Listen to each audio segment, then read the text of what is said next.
ঠাণ্ডা বতৰ সেইকাৰণে গাহৰি মাংস আনিলোঁ 1 কেজি বজাৰৰ পৰা। এই গাহৰি মাংস বইলিং কৰি আছোঁ আগতে। এতিয়া পিঁয়াজ জলকীয়া ফ্ৰাই কৰি লওঁ। পিঁয়াজ জলকীয়া ফ্ৰাই কৰি দিছোঁ আগতে।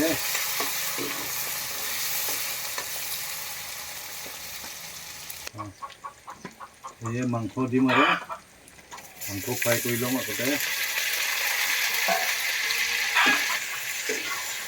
মাংস ভাজি আছোঁ মই।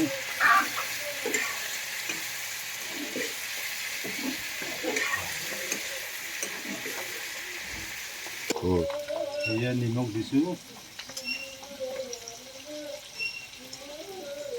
নিমখ দি পেলাই এই হিলাই দিছোঁ মাংস, গাহৰি মাংসটো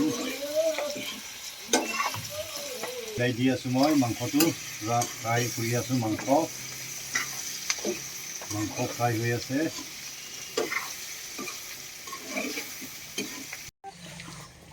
আৰু জিৰা গুড়া দিলোঁ।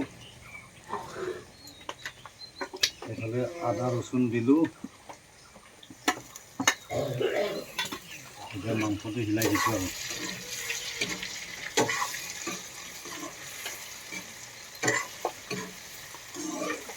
এই বিলাহী দিলোঁ মাংসত।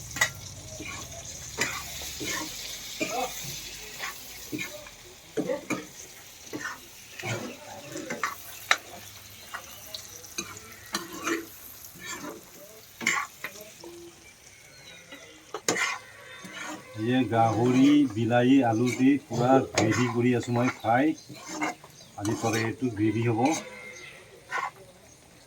পূৰা ফ্ৰাই কৰি আছোঁ। এই পানী দিলোঁ মাংসত।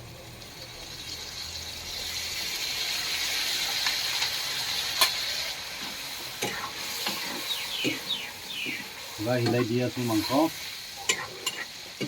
পূৰা গ্ৰেভি হ'ব মাংস।